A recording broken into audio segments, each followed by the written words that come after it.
All right, we're going to be building up a Dodge 48RE. This went in behind a 2005 Ram 3500 diesel, 5.9 Cummins, and basically we have it all cleaned up, ready to put together on the bench. So we have the case here, nice and clean. This particular unit was fitted with an upgrade to the intermediate band servo, so you'll see that when we go back with it. Overdrive housing, new gasket, new seal, pan, filter, gasket. And over here we got all of our fasteners laid out. We got 14 pan bolts. We got 6 bolts for the overdrive piston and housing and our center support. 10 valve body bolts, 7 overdrive housing to case bolts. Then we have the selector gear with its here we have the access panel for the overdrive retainer clip along with the new gasket and fasteners. This big giant thing here is the transmission throttle valve actuator, or TTAV. These started to get installed on these units in 2005 and onward.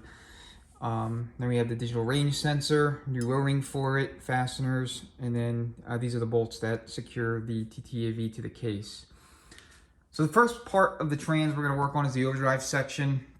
I like to do this section first just simply because I want to get it done, get it out of the way. Plus I also like to measure my clearance for the overdrive brake frictions with the overdrive apply piston. So you see how I do that.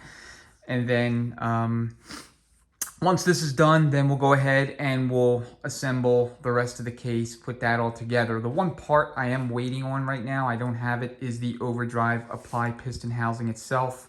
For whatever reason, my local parts supplier didn't have it, so had to order that in. So that should arrive in a couple of days, and then we'll be ready to go back in with everything in the case.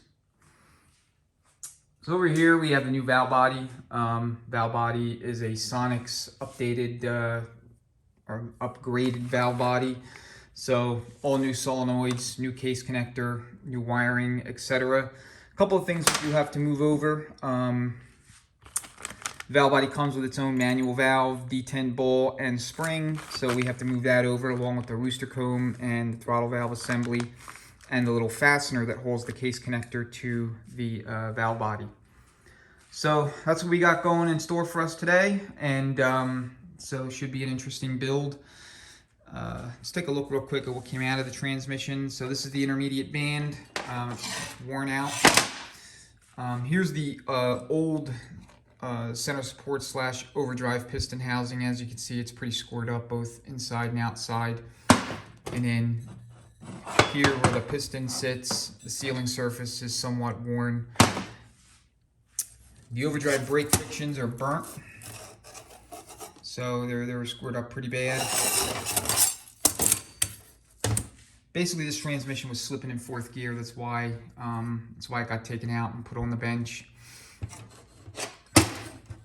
Here's the overdrive directs. They look okay. They're not too bad. It's actually pretty rare I see these burnt, burnt to a crisp, or at least where I see both the brake and the direct burnt at the same time. This is the forward clutch. Again, pretty worn out, partially burnt. Of all the clutches in this case, the directs are probably the least, the least worn, the least severely burn up or damaged. But they're, you would never put this clutch pack back in. I mean, it's, you got one disc that's burnt, a lot of slippage going on.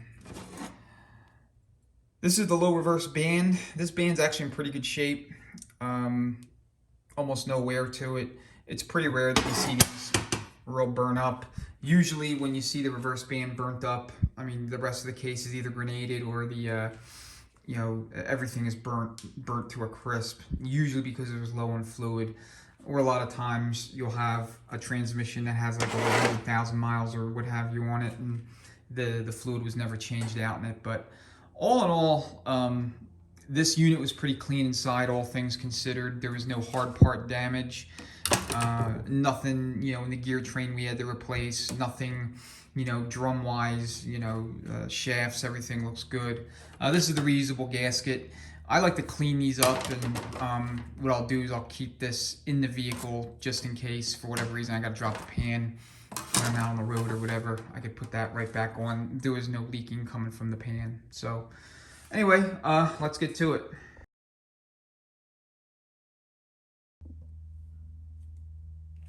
All right, so let's go ahead and put the overdrive section together.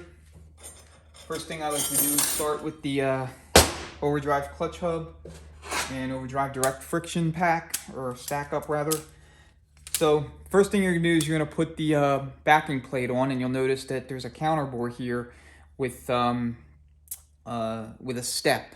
So that side with the step faces down. All right, so that when you have it, it's nice and flush with the bottom of the hub. And then just stack them on, starting with a friction, steel plate, friction, and so forth. So I generally don't soak my frictions before I install them. I know that everybody and their mother says you have to or you're supposed to, but what they really say, it's not necessarily that you need to soak the frictions before you install them or before you put them in the drum or wherever they need to go, but you need to soak them before they're put to work.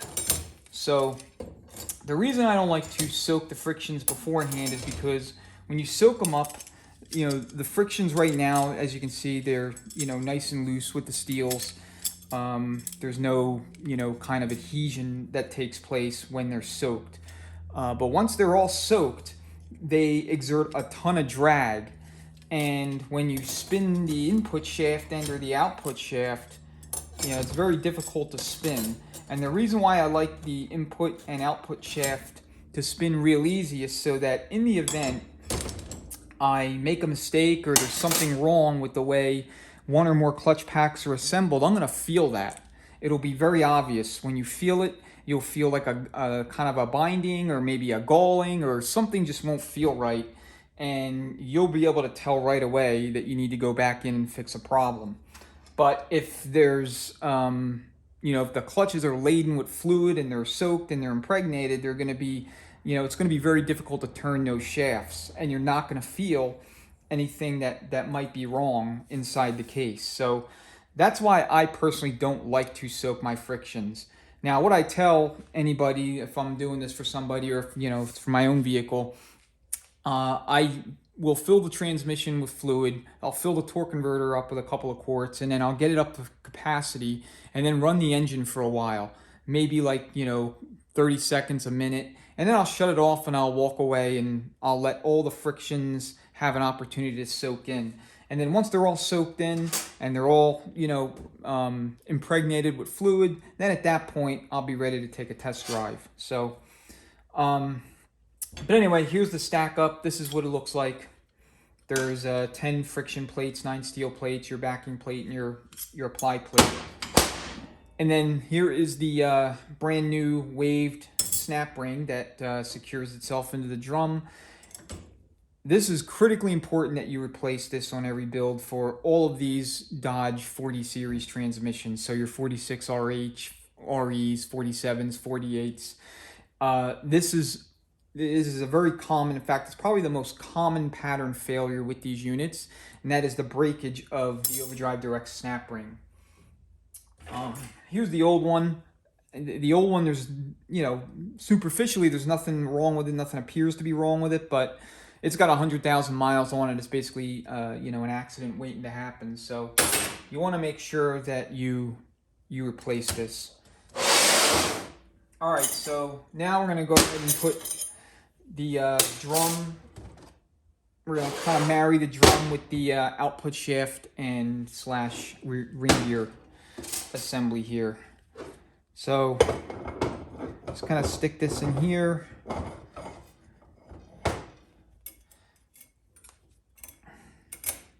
You just want to get it far enough in so that you can put the snap ring into the groove.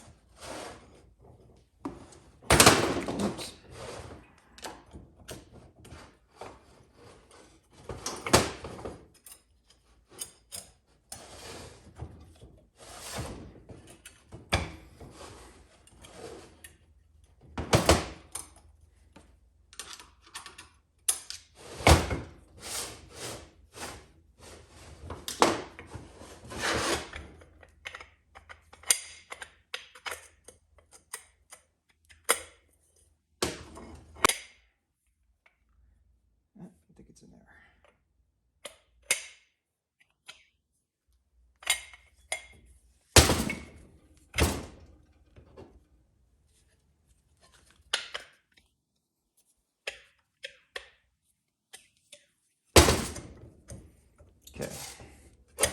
right, you just want to expose the other groove and then stick your second snap ring in there.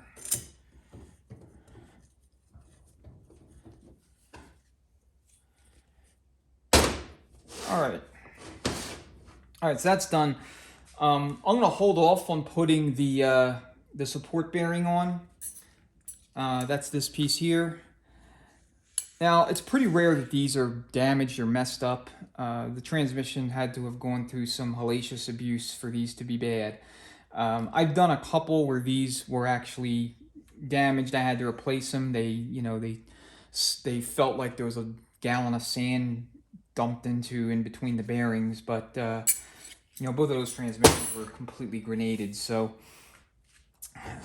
for the most part, as long as it's nice and smooth and then there's no damage to the outside or to any of the bearings that you see, that it can be reused.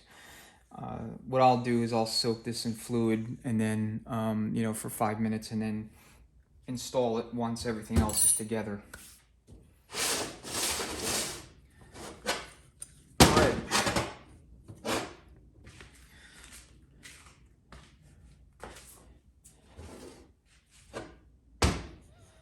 All right, next thing we're going to do is go ahead and assemble the Overdrive sprag assembly. So basically we want to put the sprag onto the cam and then we want to put the new bearing on the underside. So I'm going to soak this bearing real quick and then get it all lubed up and then we'll proceed. So like the Overdrive snap ring, I also like to replace all of the bearings in the Overdrive section. So that's the Overdrive clutch cam bearing. I also replace the thrust bearing for the planetary along with the bearing plate. Here's the old bearing and its plate. These can warp after over time, a lot of miles on them. I can't tell if this is warped or not. It doesn't really matter. I don't really check them. I don't ever reuse them. So they take a lot of force. There's a lot of tension and pressure from this gigantic spring on this plate. So it's best to replace them. And then this is the hub bearing.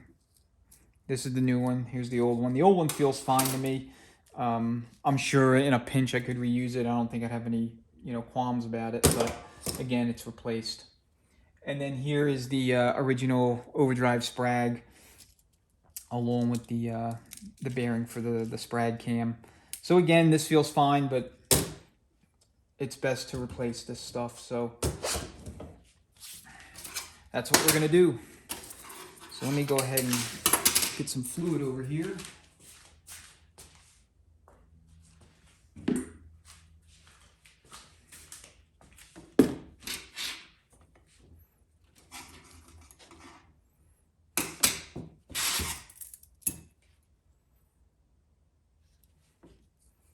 These bearings don't need a ton of transmission fluid. I mean, you could soak them in there. Yeah, that's also perfectly fine. I mean, they're going to be soaked in in transmission fluid pretty much all the time. But just to get them started, get them installed, just a little bit of fluid is sufficient.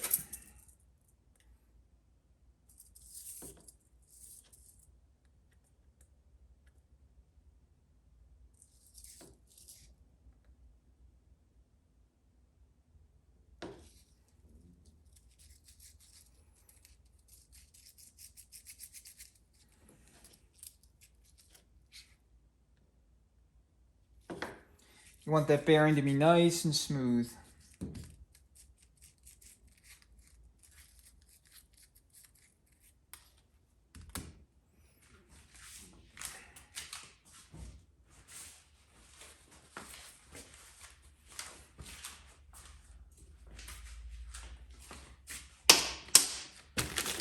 Do the same with this one.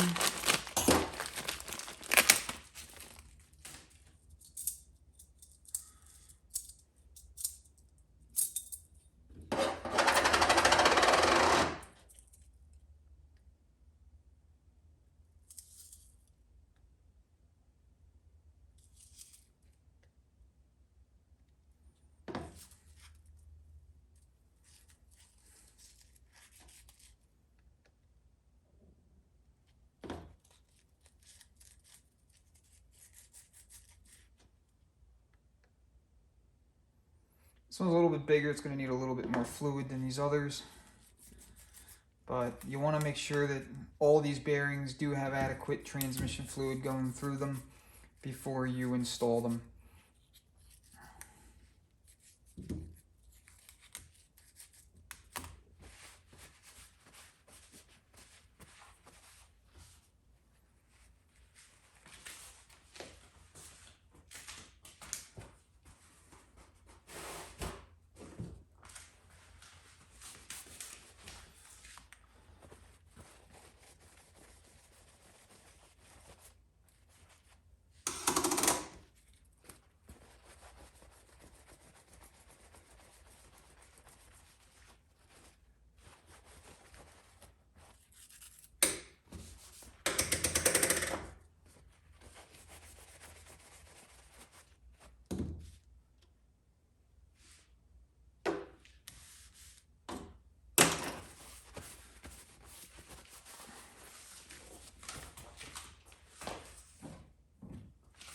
All right, let me get another bucket here. This one's almost empty. All right, so first thing I want to do is I want to lube up everything in here, get everything nice and ready to go. Now with the installation of this cam, what you want to do is you want to make sure that when it's installed, the sprag is flush. Let's see, yeah, we are pretty much fresh out. All right. So I use the green assembly lube for things like bearings or thrust washers or anything that has to stick to something, and then I'll use the blue assembly lube for general lubrication, lip seals, bushings, you know, other parts, etc.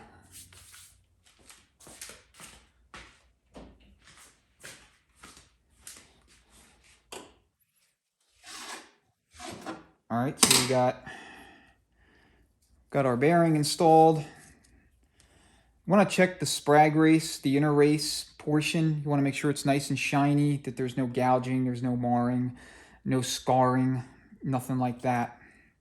Because if it is, you got to replace it. All right, so just carefully lift this into place.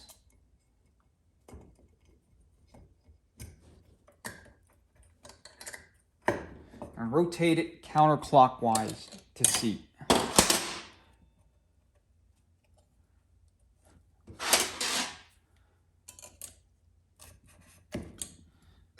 All right, so like that. So when this is installed correctly, it should freewheel counterclockwise and lock to the clock. All right, so lock clockwise, free spin counterclockwise.